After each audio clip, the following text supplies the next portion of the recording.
Welcome to this week. Okay. Hi guys, welcome to this week's episode of WeTheNet. The movie Inxeba, ne? Okay, Tina, we saw the movie last year when it came out, like for the week, for the Oscar run and stuff. And personally, I thought it was a great movie. It told a brilliant story in a very different way. Because first of all, like stories about queer people are not that. There's not a lot of stories like that, and for that story to be told in that setting, it was just brilliant because it didn't just touch on the love story, but it also touched on other things, the hierarchy within masculinity, especially in the Xhosa culture, and how those things then work out when there are queer people involved in that setting. So I thought it was a brilliant movie. I mean, even before I saw the movie, I thought the outrage was unjustified because people were talking about things they haven't seen. And from what I saw before I saw the movie and what I read, the movie was not an expose, you know. And then I saw the movie, and there was nothing in the movie that I did not know before I went to the mountain. So whatever is in the movie, I thought it was public knowledge, in my understanding. Yeah, it was really disappointing. When the classification obviously came through and everyone was already hype about seeing the movie, and obviously there had been protests at the cinemas, I honestly didn't think it would come to a point where it was come and be classified as a pornography. I think it was very disappointing in the sense that there's nothing different to it with what we've seen before. What it definitely did tell us was that how powerful the powers that be are. Those powers being people who are obviously homophobic, and the powers that institutional it is, and obviously the outrage in itself. You could see, if you've watched the movie, you would know the outrage was purely, like, for the most part, was based on the homophobia, because at the end of the day, those stories need to be told. People know those stories are there, and I just hope that regardless of the classification, people are going to carry on telling these stories to actually break down the power that people who are in power right now can, don't have a say in what kind of stories that people are telling. People have the power to share their own narrative of what's actually happening. Let me just omit this thing because they're not paying me and they actually like trash. But anyway, we all watched the movie last year, and I enjoyed it. I mean, it's a story. I don't identify with experience, but I know that is people's experience. So it's a story that needed to be told. I loved it. I actually saw it in a different way. I mean, as much as you may think you're open-minded or whatever, but once you see things that way, you actually, it educated me quite a bit about something I already knew and had heard about and whatnot. And then going on to the classification, I think it's crap. I think it's bullshit, to be honest. And the points that they gave, the points themselves that's like, the issue is actually with having anal sex, which is then none of it was shown. Exactly. They said in order for you to give a movie that classification, there has to be an erect penis displayed, and there was no penis shown. No penis shown. Yeah, the movie came out the same week that 50 Shades was showing. Yeah. And like that classification happened around the same week as well. It's horrible, and to have people who are always on some hotep vibe that we want to have our stories told or whatever. When these opportunities come and it's not something that and you then choose to shut it down, it's horrible, and it just kills the industry. And I feel the same government who actually went on to congratulate the movie, the whatever, has now gone quiet, and there's nothing that is being said. It's quite disappointing, really. It doesn't inspire artists to go out there, and we know, like, the creatives. There's a lot of creatives in the queer space, queer people. So it now silences them in terms of what they can put out there, because, I mean, they've lost out. Not just the the money or whatever behind it, but it's just being able to tell a story and build on where national discourse is actually going and whatnot. It's 5 steps back, and I feel it's quite disappointing, to be honest. Like on the classification of the movie, right? Like what Akona was saying now about people who say they want their stories told, and then this thing happens. Like they're not being honest. They want their stories told, except if it's this and that. It's and the that, half and that, truth. yeah. So like, I don't know, man. People are just. Well, what they've done now with the classification, besides like the silencing and stuff, is just that also that like they are telling people that your stories are not welcome here. You're raising. Yeah, you're not. We will only celebrate if your story represents us. Like if it represents something that people don't agree with, then it's not worth being told, which is bullshit. Because I think people are allowed to present different views. I mean, that's what art is about: a different view, a different idea, a different. And it's actually amazing how people will say someone like Ayanda Mabulu shouldn't be censored when he makes the kind of art that he makes, and it ends up on newspapers. Exactly. It ends up in lecture halls and here's the all of thing, that. guys, like, I mean, look, I've watched a lot of porn for research, so there was nothing that was like porn in that movie. So I don't know, man. It's just, and it's disappointing to see that not a lot of people are speaking up about it. And like once again, like as a nation, we're just letting queer people down. We're just like letting them fight this on their own, because people, like even other artists now, like in other spaces besides filmmaking, like they're just quiet around this because they know.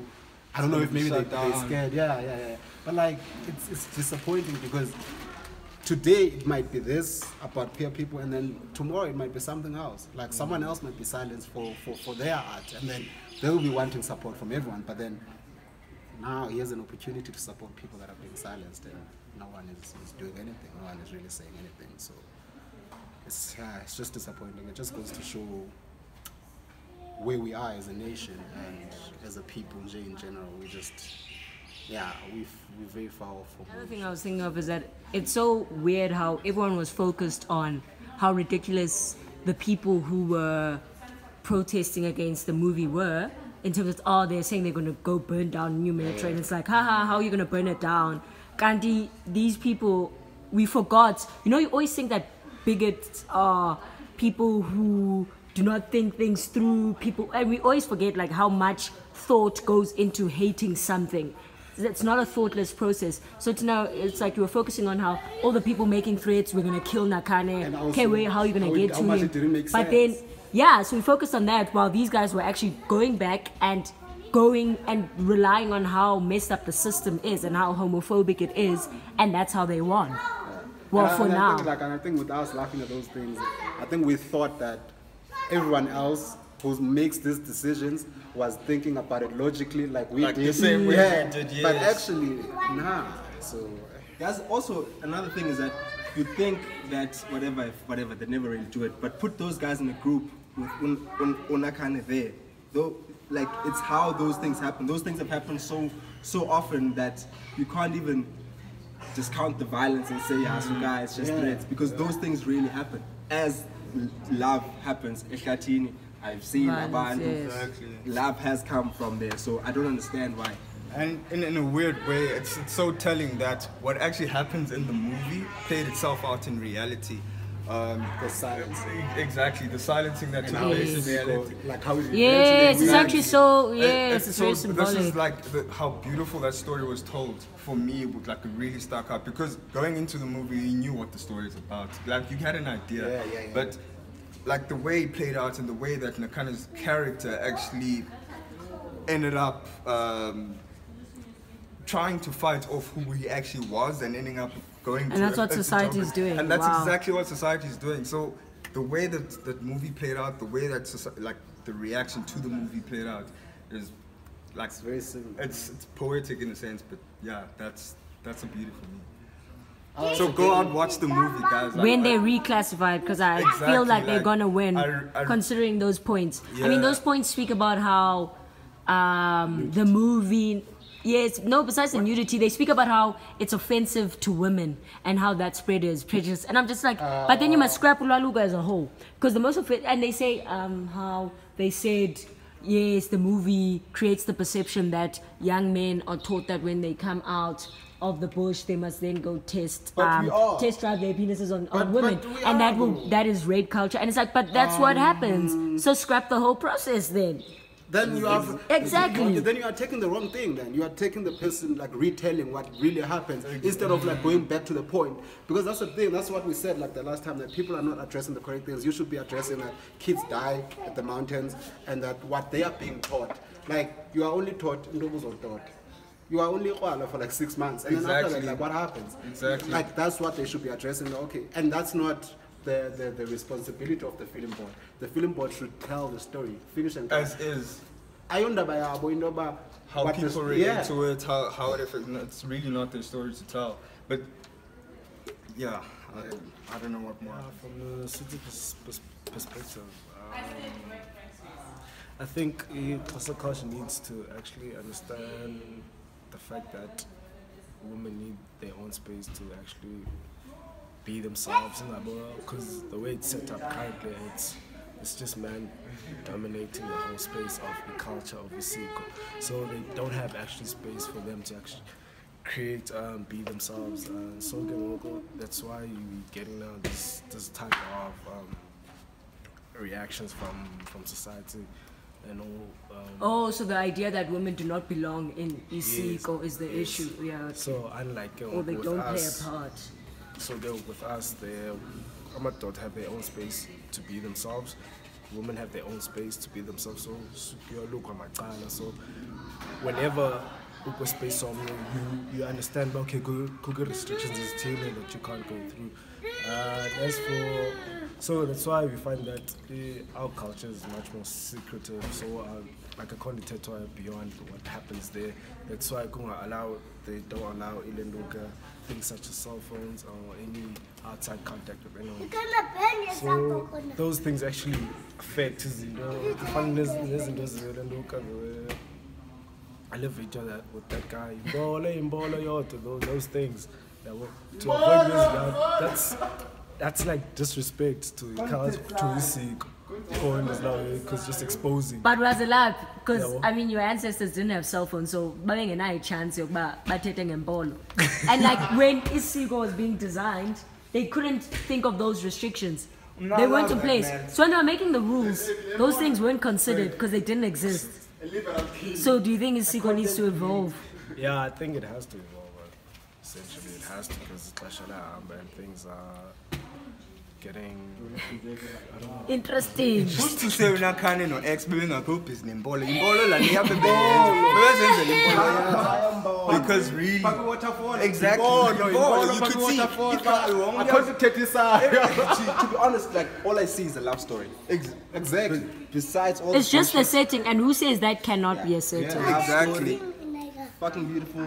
Listen, if that story was like told in Lokshini and it was two closer guys, Abatandana and Lokshini, not in that setting, people will still have a problem with it. Yes. Because like homophobia, the same people have a problem with it, will still have a problem with it. It's not about Koselisiko, because Amachita, they don't, like no one cares about Isiko. The fact that people don't protest when kids die, that shows you they don't care about Isiko. That's where the movie ends. When and that was not, and they act like that did not happen. Yeah. Well, most of them have not seen the movie, but I mean, the Film and Publication Board has to have seen the movie in order to find justifications, and they struggled. Yeah. They were reaching. Here's the thing: are you telling me that like every boy who's died in the mountain died from a botched circumcision?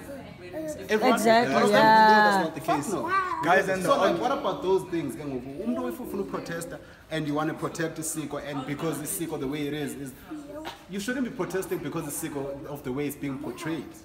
You should be protesting and they're like at that time. So, and the argument lay about the sex scene is so flawed. South African, not even films for instance, Okazlam, like sex scenes where people are actually being and also how sexist and homophobic and misogynistic is South African media right now. Exactly. Like Umushe, that guy that calls him princess on the Queen. That's not acceptable. But I mean, it's something that it's a depiction of real life homophobia. Exactly. And they defend it and say it's art, but nobody's defending Inxeba and saying it's art. Exactly. Because that misogyny exists in that space. Because it's two men having sex, which happens. Even Like, like, reference to Discord, yes. Oh, you guys, you don't know that. I was like, yo, that's it. You see, and you know why it's a squat? Because it's a moist. What do you think, They Bonnie? refer to a moist vagina. Like, What do you think about Inxeba? Wow, I don't know. what do you think about Inxeba? What do you think about Inxeba? Is it wrong or right? Yeah? can never be wrong. Huh? Wrong. Yo, What's wrong I about it? follow. So he hotep in Fundi. Is that who?